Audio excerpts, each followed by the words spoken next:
Doutora, bom dia. Bom dia, Patrícia. Bom dia aos ouvintes da CBN. Vamos começar por aí. A ideia que às vezes as pessoas têm que convulsão está ligada diretamente à epilepsia. Então, nem sempre, Patrícia. A Uhum. convulsão é uma entidade separada, digamos assim, da epilepsia. Pode ser separada, porque pode ser uma crise provocada. Ou ela pode fazer, sim, parte da epilepsia. A convulsão, ela é uma descarga normal no cérebro, na atividade elétrica cerebral. É como gosto de fazer um paralelo com uma rede elétrica de um domicílio, de uma casa. É como se fechasse um curto-circuito, né? Esse curto-circuito seria a convulsão. E isso pode acontecer apenas uma vez. Então, cerca de 30% da população brasileira pode ter uma crise ao longo da vida, e isso não ser epilepsia. Uhum. Essa é, às vezes, uma crise provocada, que a gente chama. Uhum. Então, quer dizer, a pessoa pode ter por algum motivo uma crise e não ter nunca mais. Pode sim. Agora, o fato Por dela... exemplo, se ela tiver, às vezes, uma hipoglicemia, pode ter uma vez e não ser repetida, Uhum. sabe? Agora, quando tem, significa necessariamente alguma coisa grave na saúde da pessoa ou foi realmente momentâneo, como uma hipoglicemia, como a senhora citou agora? Precisa ser investigado a fundo de qualquer forma, mesmo sendo uma vez, né?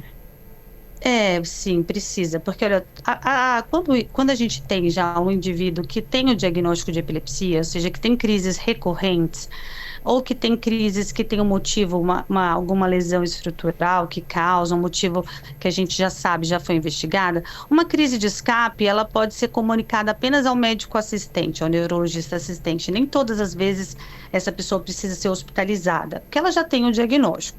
Mas quando a gente está falando de uma pessoa que nunca teve crise, né? Então, é comum acho que a grande maioria dos ouvintes já deve ter, pelo menos, ouvido falar de alguma história de uma adolescente que vai, por exemplo, para alguma balada e naquelas luzes que vão piscando na balada tem uma crise. Isso é bem frequente, isso já acontece com frequência. Ou uma criança pequena que tem uma crise até 5 anos, mais ou menos, com febre.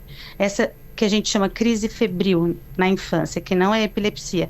Então, são condições que a gente sempre precisa. Então, toda vez que a gente tem uma crise convulsiva, a gente precisa investigar, tentar entender o motivo, porque isso pode ser um primeiro indício de alguma doença que a gente precisa de um tratamento mais específico.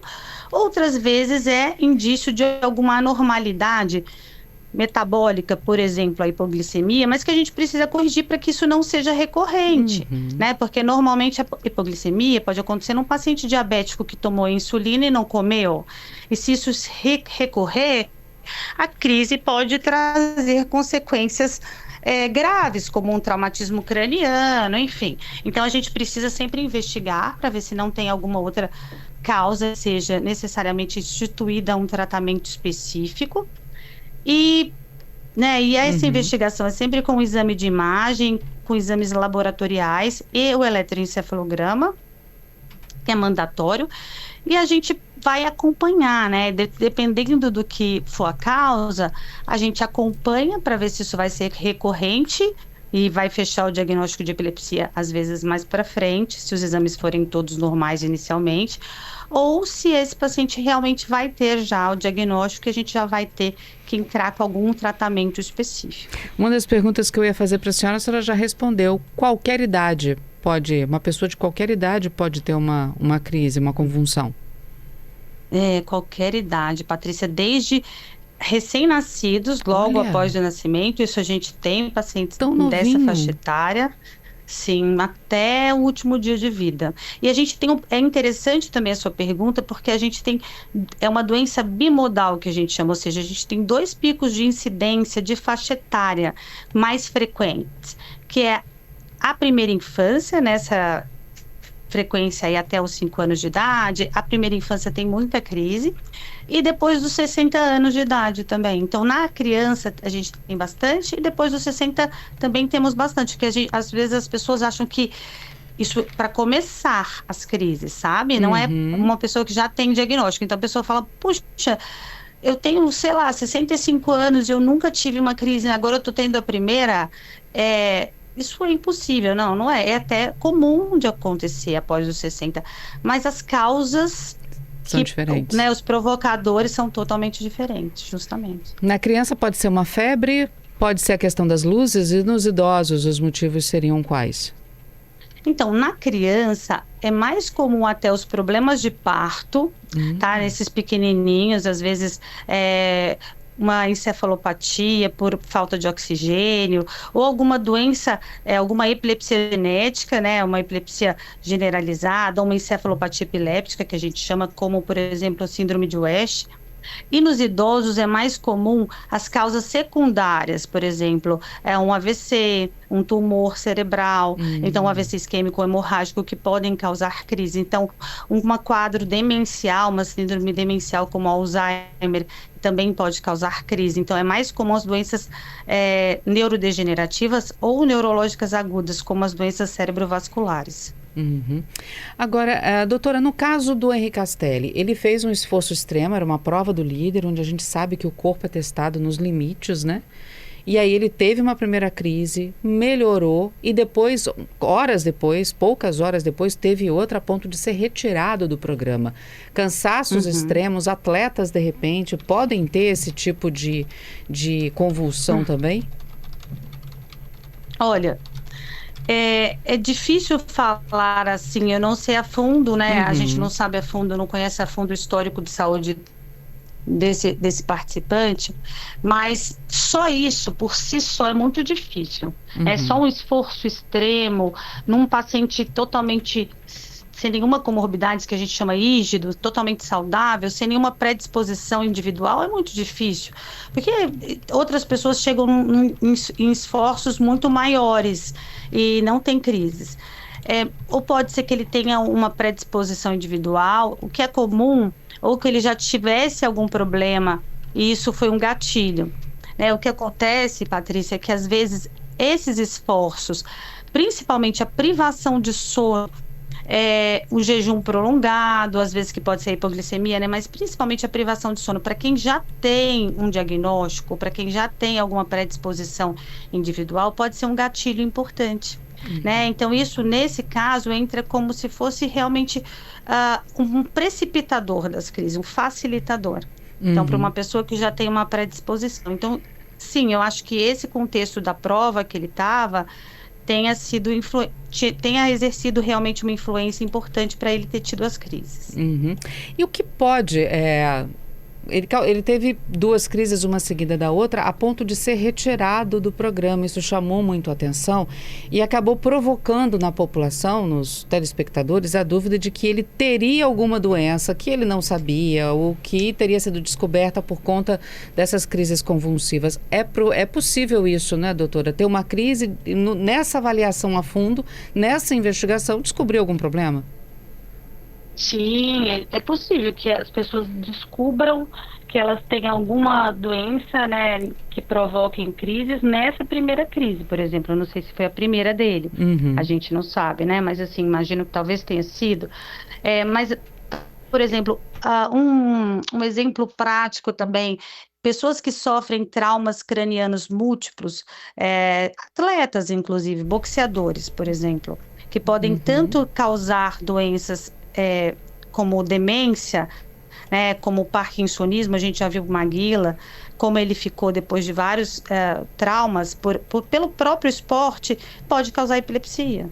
Então, Uhum. dependendo da onde a gente tem as lesões, então, eu acho que, se eu não me engano, esse ator tinha um histórico de ter sofrido alguma agressão no passado, né? Eu não lembro se foi exatamente ele, mas que talvez isso possa ser um É, motivo, e talvez nem seja uma doença de fato muito grave.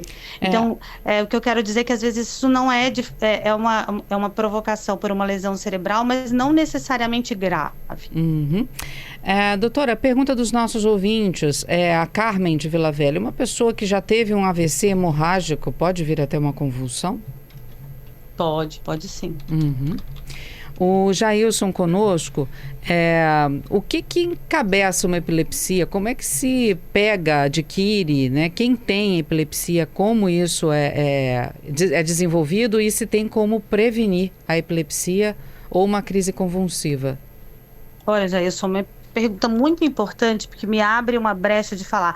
A epilepsia não é transmissível, né? Uhum. Então, é bom que a gente vai explorar esse mito, porque as pessoas não pegam de ajudar a pessoa que está tendo uma crise, tá? Então, é importante ajudar e ficar do lado. Não tem problema se encostar, por exemplo, nessa pessoa, se tiver algum contato físico ou respiratório, a epilepsia não passa, né, de uma pessoa para outra. Existe sim algum histórico genético que pode influenciar, então uma transmissão hereditária, né, de pai para filho, não de pessoa a pessoa desconhecida. Pode ter influência genética. Tem doenças que são por mutações, né? Então, tem epilepsias que são relacionadas a mutações específicas, mas tem outras que são adquiridas por lesões, então, estruturais no cérebro. Malformações congênitas cerebrais, por exemplo, malformações arteriovenosas, ou seja, doenças vasculares do cérebro. E doenças adquiridas também, como AVC, que são mais comuns, e a própria demência. Ela pode fazer parte também de um complexo de síndrome, né? E uma das causas infecciosas que a gente pode ter, que também pode ser causa da epilepsia, das crises epilépticas, doenças infecciosas, abscessos cerebrais, meningites, que são mais comuns, virais ou meningites bacterianas, encefalites, neurotoxoplasmose e outras doenças infecciosas também que podem causar lesões estruturais, mas que são tratáveis. Vejam bem. A Evânia está aqui com a gente confirmando. O Henri Castelli teria sido atacado há um tempo atrás, acho que foi 2020, por dois Isso, homens não e foi? tal. Foi isso, a Evânia confirmando. Então, isso eu lembrei assim vagamente agora a gente conversando, isso talvez possa ter tido alguma lesão, né, nesse trauma. Assim como eu fiz o paralelo com os boxeadores, por exemplo. Acho que o Joilson tinha me perguntado também, Patrícia, eu fiquei eu não respondi. Prevenção à Se epilepsia. tinha algum tratamento preventivo, né? Olha, a questão do tratamento preventivo normalmente não se faz. Não tem nenhum remédio assim que a gente faz na população em geral para prevenir. O que acontece é em casos muito, muito específicos, mas em ambiente intra-hospitalar, são pacientes com pós-operatórios ou com alguma lesão aguda, por exemplo, um AVC hemorrágico muito extenso numa localização que a gente sabe que normalmente pode causar epilepsia, a gente vai sempre ponderar. Normalmente, a conduta atual é que a gente não se faça esses remédios anticrises de forma profilática, mas a gente sempre vai individualizar cada caso, mas isso seria num ambiente intra-hospitalar em casos muito agudos. Nossos ouvintes aqui estão perguntando se, para quem já tem epilepsia, ela já fica de sobreaviso, que pode acontecer uma crise, né? Mas para quem nunca teve, no caso do Henri Castelli, o corpo dá algum sinal de que vai entrar em convulsão? Olha, nem sempre, porque é uma condição que pode acontecer com qualquer pessoa, em qualquer idade, em qualquer situação. Como eu te falei, 30% da população pode ter uma crise única na vida, mas apenas 1,2%, né, de 1 a 2% no máximo da população tem diagnóstico de epilepsia. Então, é uma diferença estatística muito grande. A gente precisa estar preparado, assim como a gente precisa estar preparado para qualquer coisa que possa acontecer, porque nós somos humanos, né? A gente não sabe o que acontece no dia seguinte. Então, estar preparado não tem medidas de prevenção. O que a gente sabe é que pessoas que já têm diagnóstico, essas pessoas, sim, existem medidas ou situações que elas possam evitar para diminuir esses gatilhos, né? Esses gatilhos que seriam os facilitadores de crise. Então, tentar não ter privação de sono, não consumir bebida alcoólica, não, dependendo do remédio que for tomar, sempre prestar atenção se não tem interação medicamentosa, se não é um remédio que vai diminuir, diminuir o limiar convulsivo ou facilitar de ter alguma convulsão. Essas pessoas que têm esse componente das luzes que a gente comentou, são pessoas que a gente chama fotossensíveis. Quando existia esse tipo de epilepsia fotossensível, até no cinema tem, ou alguns episódios de desenhos animados, algumas situações de televisão, tem falando antes de começar o filme que esse filme, esse episódio, né, tem luzes, e aí evitar esse tipo de exposição para esses pacientes que já sabem que são fotossensíveis, e assim a gente vai evitando essa exposição. A última pergunta do nosso ouvinte, o Alcelon, ele fala: eu gostaria de saber se é verdade que em determinadas situações o cérebro simplesmente desliga como uma forma de proteção para o resto do corpo. E aí, doutora?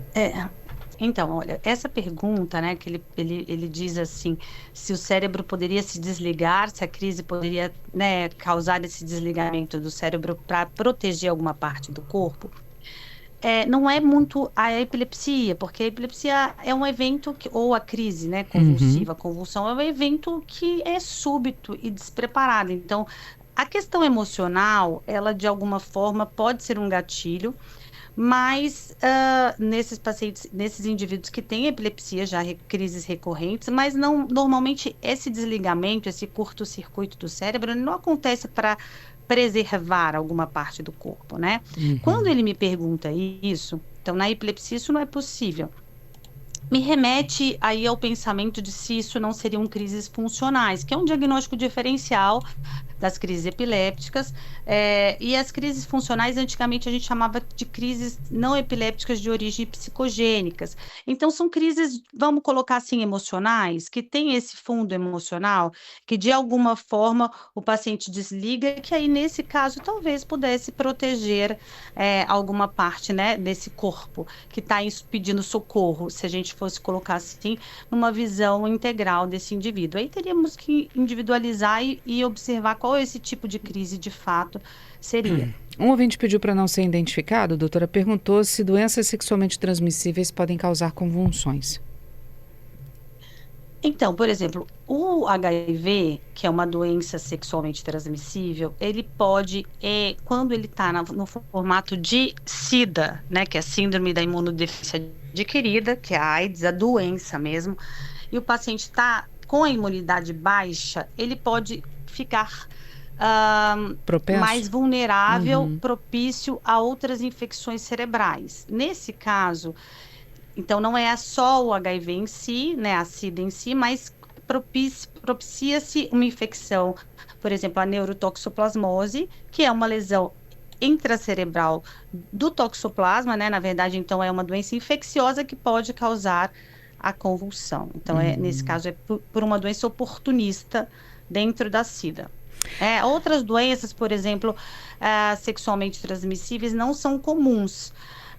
O VDRL, a sífilis, quando você tem uma complicação, uma sífilis terciária, ou uma neurosífilis, ela pode também ter alguns problemas relacionados a isso, mas são complicações.